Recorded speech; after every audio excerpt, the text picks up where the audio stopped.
ilmoittautui armeijaan vapaaehtoisina. Eli tämä oli erittäin suuri menestys, koska ei sotaan voi lähteä, ellei sillä ole kansan tuki taustalla. Ja jos tästä haluaa lisää tietoa, niin tämä kirja, 20 vuoden arkistotutkimukseen perustuva Robert P. Stinnetin Day of Deceit, tämä kannattaa varmasti lukea. Sitten tämmöinen tuoreempi tapaus, jälleen salaliitto, eli miten myydä Persianlahden sota amerikkalaisille ja koko maailmalle. Tässä oli hyvin laaja tämmöinen PR-kampanja. 10 miljoonia käytettiin rahaa. Siinä oli muistaakseni 70 PR-firmaa, lakifirmaa ja muita niin kuin kampanjoimassa amerikkalaisella ja kuwaitilaisella rahalla.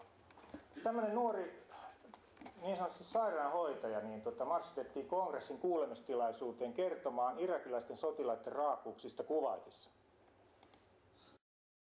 There, I saw the Iraqi soldiers come into the hospital with guns. They took the babies out of the incubators. Took the incubators and left the children to die on the cold floor. We had kids in incubators, and they were thrown out of the incubators so that Kuwait could be systematically dismantled. Tämä oli hyvin liikuttava kertomus ja hyvä näyttelijäsuoritus. Ja sen taustalla oli maailman suurin PR-toimisto Hillett Knowlton. Ja tämä nainen valmensi tuon tytön, joka oli Kuwaitin Yhdysvaltain suurlähettilään 15-vuotias tytär. Tämä oli niin vakuuttava, että muun muassa Amnesty International meni lankaan ja julkisti raportin näistä irakilaisten sotilaiden raakuuksista. He joutuivat vetämään sen myöhemmin takaisin. Sitten valtiokaappaus. Tästä oikein tunnettu esimerkki tämä valtiopäivätalon tuhopoltto. Syylliseksi nimettiin yksinäinen hullu Marinus van der Lubbe, hollantilainen kommunisti, vähäälyinen. Hänet löydettiin tuolta kadulta yöllä juoksentelemasta alasti. Hänet teloitettiin ja kuukauden sisällä Weimarin tasavalta oli siirtynyt Adolf Hitlerin diktatuuriin. Eli tässä taas havainnollistuu se, minkälainen energia ja voima liittyy näihin provokaatioihin. Miten niiden avulla voidaan politiikka ikään kuin kangeta aivan uusille raiteille varsin pienellä panostuksella. Ja tietysti media on tässä aivan avainasemassa. No, sitten tullaan tähän syyskuun 11, joka on tämmöinen maailmaa muuttanut tapahtuma todella rankasti. Eli maailma ei ole entisensä, näin meille on sanottu. Länsimaiden sisä- ja ulkopolitiikka on muuttunut erittäin suuresti.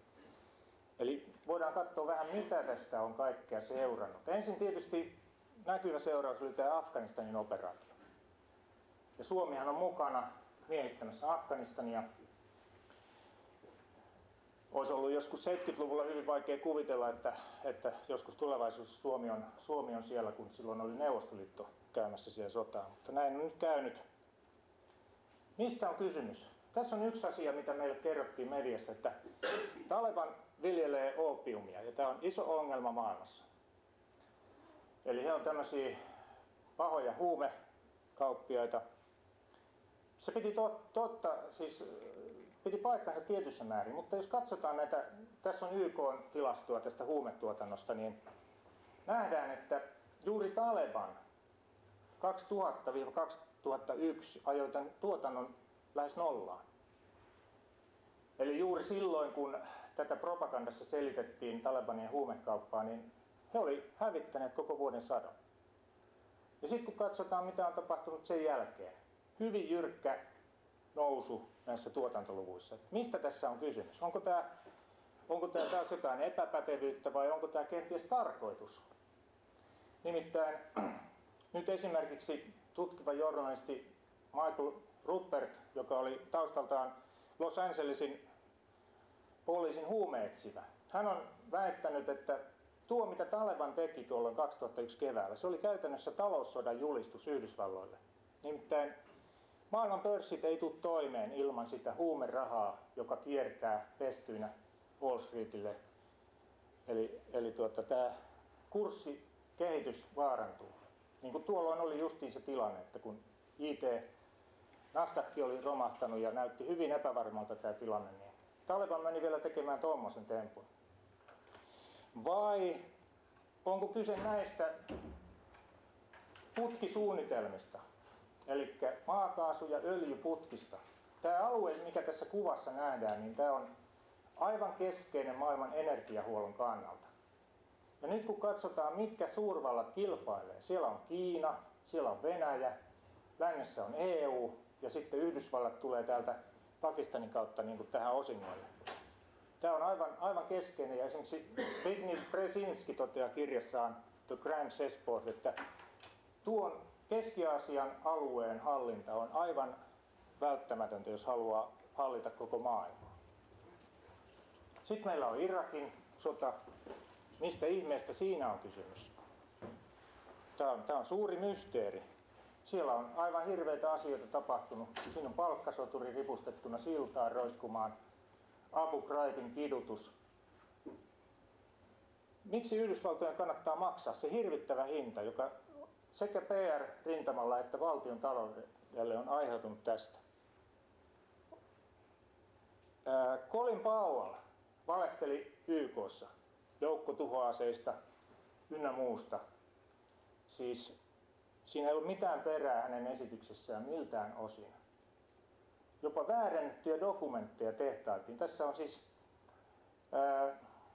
tämmöinen väärennys, joka näyttää osoittavan, että Irak yritti ostaa uraania Nigeristä, väitettyä ydinaseohjelmaansa. Tosiaan mä en voi muuta kuin ihmetellä, mistä tässä on kysymys. On esitetty se, että yritettiin pönkittää dollarin asemaa, kun Irak oli alkanut myydä euroissa öljyä. Että siitä jos olisi lähtenyt ketjureaktio, niin se olisi tuhonnut Yhdysvaltojen talouden. Mä en tiedä, onko se oikea selitys. Sitten meillä on aivan tämmöinen ilmeinen poliisivaltiokehitys lähtenyt käyntiin kaikkialla. Lentokentillä ihmisiä nöyryytetään, aivan käsittämättömät turvatarkastukset. Nyt Helsinki-Vantaallakin ihmiset riisutaan alasti tällä uudella läpivalaisutekniikalla.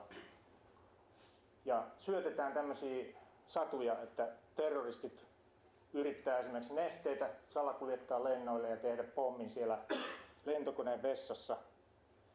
Tässä ei ole totuutta edes siteeksi näissä jutuissa. Ja tämä herättää paljon vastustusta. Tässä on tämmöinen mielenilmaisu näitä tarkastuksia vastaan. Lentoyhtiöt ei pidä näistä yhtään lainkaan. Se haittaa liiketoimintaa pahasti. Sitten meillä on nämä kameravalvonta-asiat. Kaikkialle tulee nyt tämmöisiä uudenaikaisia kameroita. Ne yhdistetään keskitetyiksi valvontaverkostoiksi. Poliisi voi keskitetysti katsella kokonaisia kaupunkeja, kokonaisia valtioita jopa. Suunnitellaan jopa, että koko maailman kamerat yhdistettäisiin samaan verkkoon. Tekniikka on olemassa, tarvitaan vain päätöksiä. Eli isoveli valvoo meitä kaikkia. Ja sitten kun kehitetään vielä tämmöisiä kasvontunnistusohjelmia, että viranomaisten pitää tietää jokaisen ihmisen henkilöllisyys, joka on kuvassa. Ja että ei saa olla katvealueita niin kuin asutuilla alueilla, vaan aina pitää olla jonkun kameran kuvassa. Tekniikka kehittyy tähän vakoiluun. Tässä on Washington Postin sivuilta tämmöinen pienoisvakoilulennokki. Tämmöisiä on kuulemma nähty mielenosoituksissa ja poliittisissa kokouksissa. Ja sitten kun tulee nanotekniikka, niin me ei enää nähdä, vakoillaanko meitä vai ei. Siruimplantit, nämä on nyt kovaa vauhtia tulossa ihmisille. Vastikään oli uutinen, että koirille se on nyt pakollista Suomessa. Mutta se voi tulla myös ihmisille. Keväällä esimerkiksi tuli julkisuuteen semmoinen hanke, että Lontoon 31 000 poliisia varustettaisiin siruimplantilla, koska esimiesten täytyy jatkuvasti tietää jokaisen poliisin sijainti.